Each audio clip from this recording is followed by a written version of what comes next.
What's up, guys? Yes, it's Aisha Thomas, and you guys have met me from the aspect of that leadership and team development expert. But there's another side to me. I also serve in the United States Air Force, where I have proudly served since 2003. Yeah, I know what you guys were thinking. You guys thought I was like 21, but I'm not, okay? But my time in the Air Force has been pivotal in who I am today as an individual and also who I am as a leader. I learned so many different lessons. I had been put in so many different situations that has forced me to develop. Because the reality is, as you progress in the ranks, you are put in spaces where, yes, more is expected of you. More is required of you. And in order for you to move on to that next rank, in order for you to stand out, you have to continue to push yourself. I've learned so many lessons while serving that also conveys into a lot of the training and the development that I provide. And I really want to take you guys on a journey and get some lessons from a senior NCO. Now, what is a senior NCO? A senior NCO is those top 3 ranks within the enlisted force. There are 9 ranks, and of course there are different subsets and special duties and opportunities for you to be a first sergeant and also be command chiefs and things of that sort. But within those last 3 tiers, I mean, you are now getting into that space where you are seeing things from a whole different level of leadership. And there's so many things that I've learned in that space that I want to share with you on this journey, because I think that in every organization, corporation, small business, military organization, we can all learn from each other about how to be effective leaders.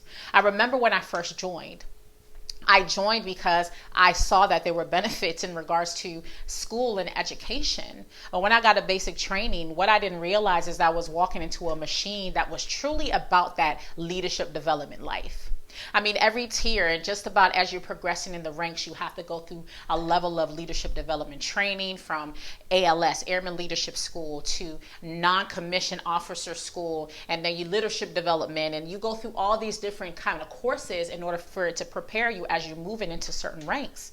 And as you're going through those training, you start to see a different scope of leadership that you didn't see before. Why? Because again, there's going to be more required of you.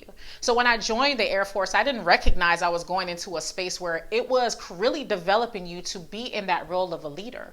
And remember, everybody is a leader, because leadership is influence, but also there's leadership in roles. So I didn't know that was going to happen. So I got to my basic training organization, and my MTI immediately put me in a leadership role. I wasn't expecting that. I thought I was just going to come in, do what I needed to do, graduate, and keep it pushing. So here I was, responsible of a whole bay of girls, and I did not know what I was doing. Who was I to lead a group of strange people that I've never met before from all around the United States? But here I was, being already pushed to do something outside of my comfort zone. And I didn't last long in that position. I was fired probably within a week. Because instead of me really taking on and developing those individuals and helping them understand what they needed to do in order for them to be successful, because again, I was responsible for them. I was doing everything for everyone. That's what I was used to doing. But I was so thankful for that opportunity, because that person that took over after that, I watched and I paid attention to what stood out about her, what she did. And I learned from her leadership on how to be a leader. So when I had that second chance to lead again, I was able to implement those skills.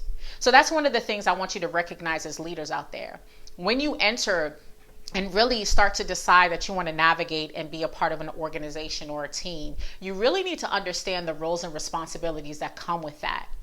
You can't necessarily always go into every role expecting to take the same skills, the same abilities into it. You have to really start to think, like, what else do I need if I am going to develop a team, if I am going to be leading in an organization, or if there are going to be some other requirements in that role. Ask those questions.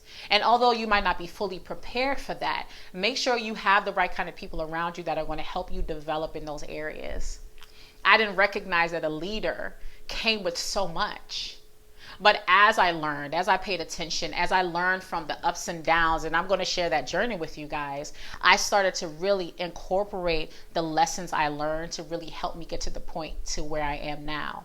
So realize, again, when you're going into any role, any responsibility that you do, that you identify and find out what comes with that role and responsibility. Because if you're truly about this leadership life, you're going to recognize that you're going to have to constantly develop, constantly grow, and be what your team members need.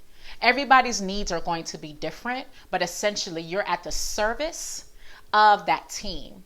So you're going to have to adapt and adjust and support them and customize how you interact with them so you can really support them in developing and also support them in building that relationship and really pushing again the mission and the vision of that organization. So that's your tip of the day from a senior NCO, and I'll be back again to provide you some more insight from a senior NCO's perspective.